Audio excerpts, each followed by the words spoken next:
Welcome back. We got Blunderpex here, and we are just approaching the 600 ELO range.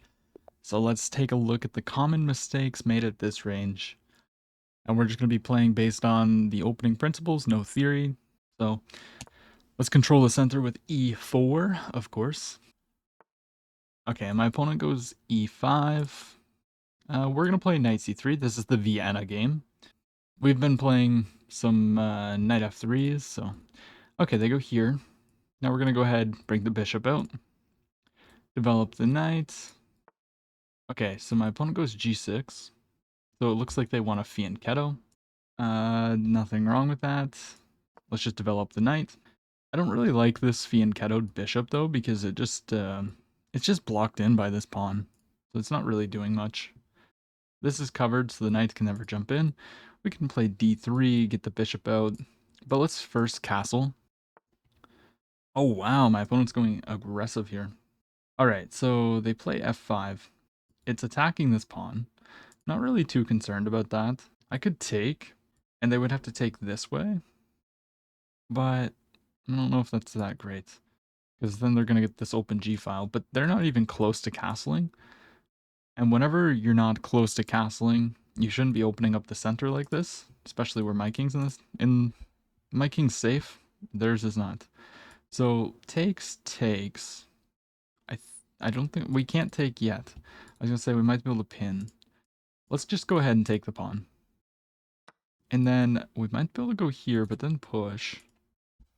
So maybe we start with a rook e1. Let's start with rook e1. Line up with the king. So now there's a pin, so if they push, they can't take. Yeah, they open up the bishop. That makes a lot of sense. Now if I go here, they push. But we might be able to give some checks here. This diagonal is very weak. So like if I went here, if I get this check, this is devastating. So I think I can take. And if they just capture, we can give a check.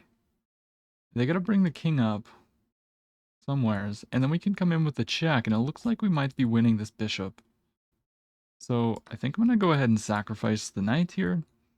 Takes, and we're always looking for these checks. The checks on the side of the board, whenever you weaken the king like this by pushing the f-pawn, you need to be very careful. This is how you punish it. Okay, they go there, but that's actually just mate in one. Let's take a look at this game. Okay, so I played with a 94. The opening, we're just developing our pieces. It's all is good. And yeah, so immediately f5 is not a good move because their king is stuck in the center while I'm safe. And as we saw, this diagonal, you have to be very, very, very careful whenever you have the king here.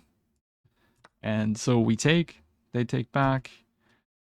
And I guess this is the best move, but I thought that they might just push through. I guess then we go bishop g5. Anyways, lining the rook up, just keep developing. And then, yeah, this is a nice tactic to look out for. You're always looking for your checks, right? Obviously, the check is not available at the moment, but we notice that the bishop is here. And if we were to be able to give a check, it's going to be bad. So takes, they take back, which is a mistake. They should actually take like this. And now if I go here, can they block? No, because it's pinned. Now they gotta move. But at least this is kind of covered. So there wouldn't be any checkmate here because they'd be getting out of the pin. But okay, takes. And I thought that they should probably go here. But no, this is the best move. Check. And they gotta run. And then, I mean, they're just getting butchered. You can just take a free piece if you want. Check here. And then queen f7 check. They just go back though. And then d4. D4 and you're breaking everything open. If they take, you've got this check now here, and then boom or boom, one of the two. takes. Yeah. I mean, as you can see, they're just getting butchered. Quick one. Let's hop into another. All right, we have the white pieces again. We're going to go e4. We got e5. Let's play knight f3 this time. So we're just developing our pieces. They develop here. Let's go knights before bishops. And now they're striking in the center. This appears to be a free pawn to me. Is there any kind of tricks here? If I take, do they want to go here? So if I take this and they push through, I take, they take, I take, they take, and then if I were to take, I guess it's defended? I could also take with the knights. Maybe taking with the knight's better so that they don't have any push. Let's go ahead and capture the pawn. And then we just want to get the bishop out, castle. Okay, they go there. So this is a free pawn. Once again, is there any tricks? Is the question. I think they want to play this.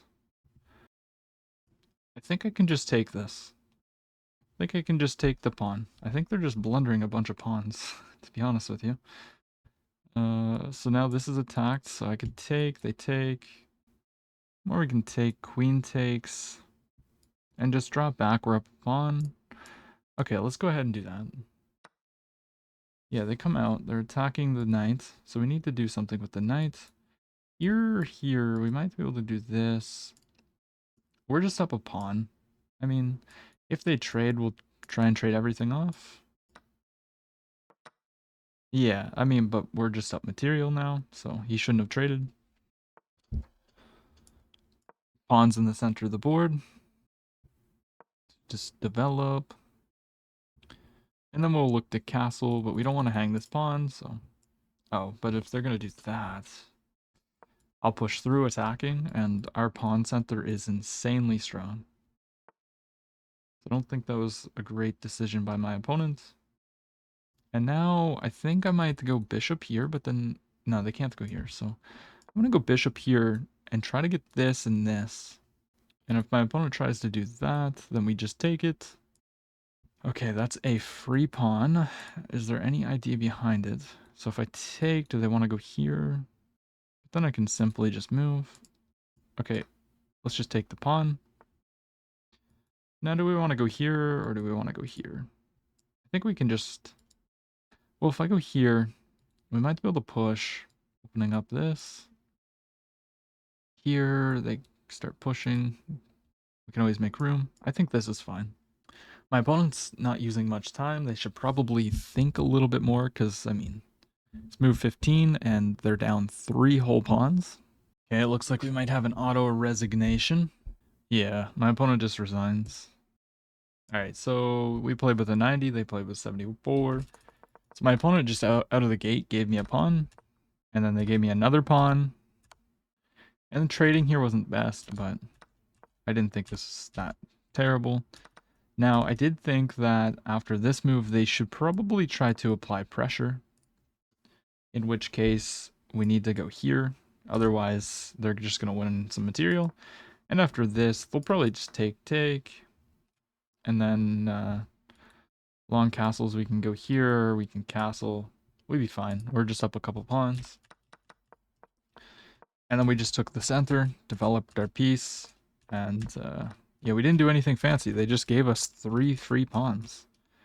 All we were doing was developing, so... Just develop and let your opponent give you free stuff. Let's play one more. Alright, we got snake here. And we have the black pieces this time. Okay, perfect. Let us play the Caro-Kann. I think I've been mainly playing e5. But let's show a little bit of Caro-Kann, because this is a super great opening for lower rated players. It's super solid, and it's very simple. The plans are pretty good. Okay, so whenever I play c6 and I get d5 and they don't take or do something about that, I just have a rule of always taking here. That is basically what I do. And now they're going to take with the bishop. We're going to develop our knight. Yeah, so they protect, but I think I should probably just take this now. And then maybe if they take with the knight, I can go here. And yeah, I mean, the Cairo Khan, we're just trying to play super duper solid. So we're going to get the bishop out. We're going to go e6, bishop d6, castles. The knight's going to come to d2 and probably f6. In a lot of Cairo Khans, we will have the open c file. We don't in this one. But if we ever have that open c file, most times the rook comes to c8. All right, so they opt to go here.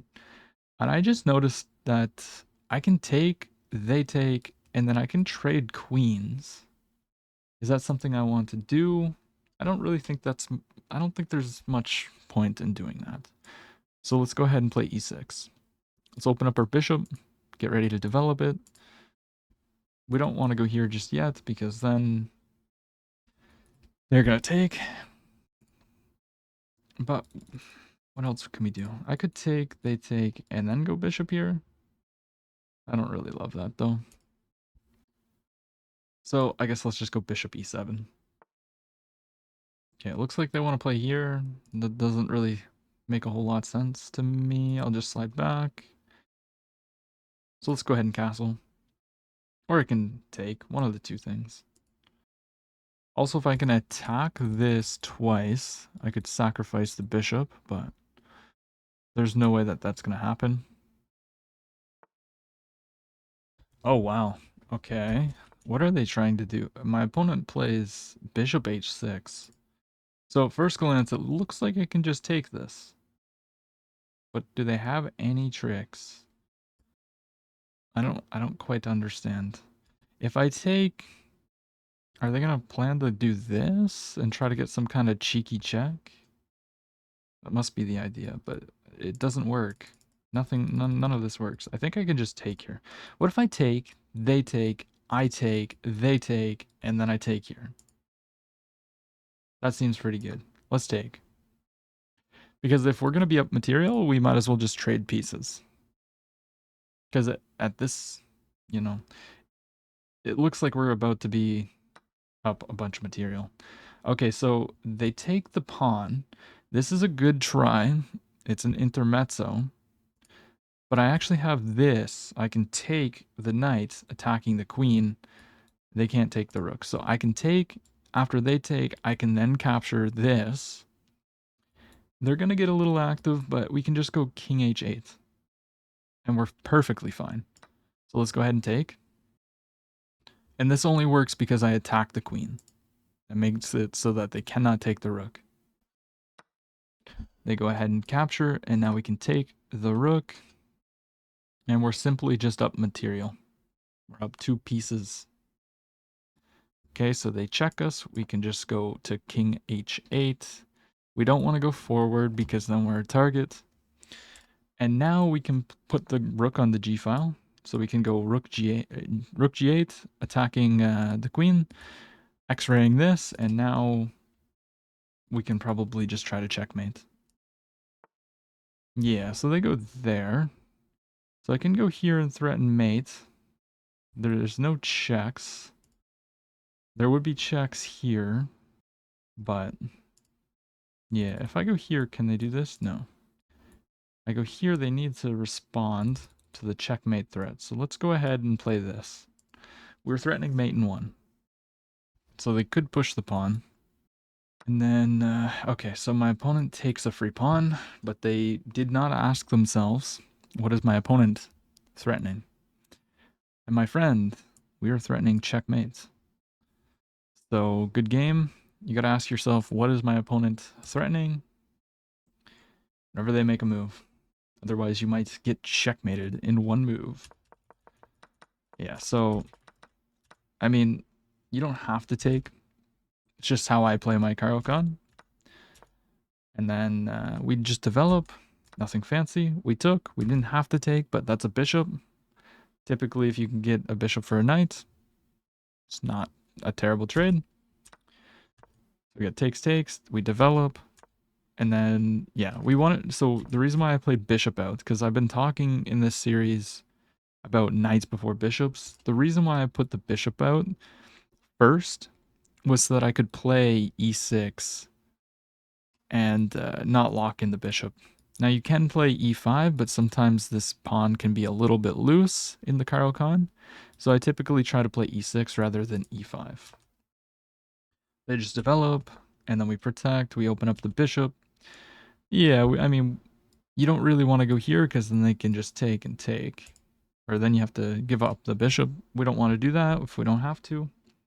Gotham always says, don't give up a bishop for a knight unless you have a good reason. Or like you can explain the reasoning, so. Yeah, and now we just castle, and my opponent, I don't really understand what they were thinking here. You can just take, and I was thinking that maybe they thought that they were going to come in with something, but yeah, I mean, at this level, this is going to hold you back a lot. It's just, you can't go to a square that is obviously protected by the enemy. So, yeah, and then, I mean, my opponent, this is a good try by them. It's called a Desperado, but we had a better Desperado. And then, yeah, in this position, after I play queen here, you really need to say, oh, why is my opponent going here? Especially if you were looking at this pawn and you're like, oh, they hung a pawn. Why would they hang a pawn? Well, they move the queen here. What does it threaten?